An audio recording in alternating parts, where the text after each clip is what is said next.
আপনারা নামাজ পড়বেন এবং সবাইকে বলবেন নামাজ পড়ার জন্য। ওই হারামখোর টাকার লোভে মেয়েটাকে ঘর থেকে নিয়ে এরপরে তালাক দিয়ে চলে যাবে। আপনারা নামাজ পড়বেন এবং সবাইকে বলবেন নামাজ পড়ার জন্য। আল্লাহ যেন দেখতে পায় যে সকলেই নামাজ পড়তেছে।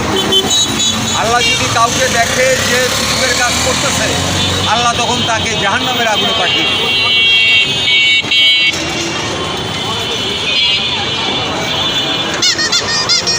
হ্যাঁ, আপনারা ভালো থাকবেন, বেঁচে থাকবেন। আপনাদের পরিবারের মধ্যে যেন কোনো হারামখোর ঢুকতে না পারে। ওই হারামখোর টাকার লোভে মেয়েটাকে ঘর থেকে নিয়ে এরপরে তালাক দিয়ে চলে যাবে। এখন প্রত্যেকের দায়িত্ব কালকে থেকে শুরু হবে। যৌতুক দেওয়া বন্ধ হয়ে গেল আজকে থেকে। নামাজ যে পড়বে তার শরীরের শক্তি বৃদ্ধি পাবে।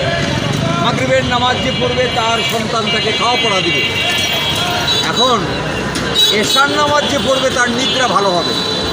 এই যে 5টা ওয়াক্ত নামাজের যে 5টা ফজিলত, এগুলো বাংলাদেশের মানুষ চায় না। তার বিপরীত হয়ে গেছে তার জীবনে। ম্যাক্সিমাম ঘরে তার সন্তান তাকে খাওয়া পড়া দিচ্ছে, যে কারণে বাংলাদেশের ভিক্ষুকের সংখ্যা বেশি। আঙ্কেল, আপনি এটা নিয়ে কতদিন ধরে আছেন সেটা একটু বলে দেন।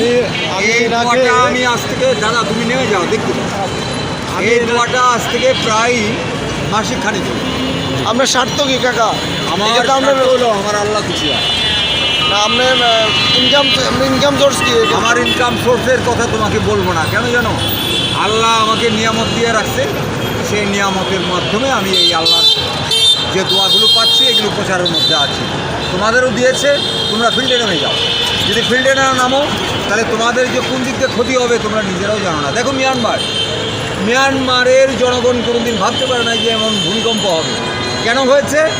ওখানে কোরআন যেদিন নাজির হয়েছে সেদিনই আল্লাহ বলছে যে ভূমিকম্পের ঝাঁকানি আসবে।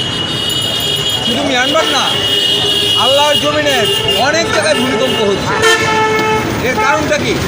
যেখানে অসৎ কাজ হচ্ছে সেখানে ভূমিকম্প আল্লাহ দিয়ে দিচ্ছে। কারণ আমি অসৎকে আল্লাহর একটাই কথা, আমি অসৎকে প্রশ্রয় দিই। তোমরা সতর্ক হয়ে যাও।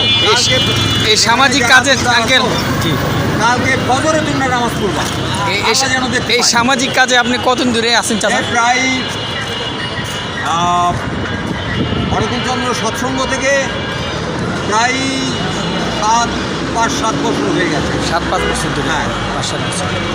আপনি অনেক দিন ধরে আছেন এরকম? হ্যাঁ, আল্লাহ রাখে আমাকে। আমার তো ইচ্ছা এই যে আল্লাহর বিপরীতও হতে পারে। কারণ এখন তো আমরা আধুনিক হয়ে গেছি, কিন্তু আল্লাহর হইনি। চাচা, আপনি কি এখানে আধুনিক এই মানে চাষারা চত্বরে বা সব জায়গায় কি থাকেন না কালীবাজার চত্বরেইতে? আমি বাংলাদেশে অনেক প্রান্তে। আচ্ছা আচ্ছা, ঠিক আছে। আল্লাহ আমাকে যখন যেখানে পাঠায় সেখানে। জি, ঠিক আছে। আপনার এই সৎ কাজের জন্য আল্লাহ আপনাকে না, সেখানে শুধু এই কাজে করেন না কাকা, এই কাজে করেন সামাজিক কাজ। আমি একসময় পেটের জন্য কাজ করেছি, এখন আল্লাহর জন্য, বাবা অনুপচন্দ্রের জন্য। কারণ আমার আদর্শ হলো ওইটাই তো আসল জায়গা। হ্যাঁ, হ্যাঁ। আপনি সৎসঙ্গের জন্য কিছু বলেন?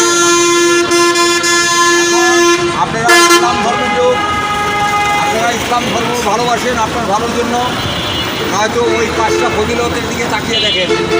মাগরিবের নামাজ পড়বেন না, আপনাদের সন্তান ভাত দিবে না। খুব সতর্ক হয়ে যান, খুব সতর্ক হয়ে যান। আপনাদের ভালোর জন্য বলাচ্ছে। আপনাদের কোনো সমস্যা নেই, ঠিক আছে।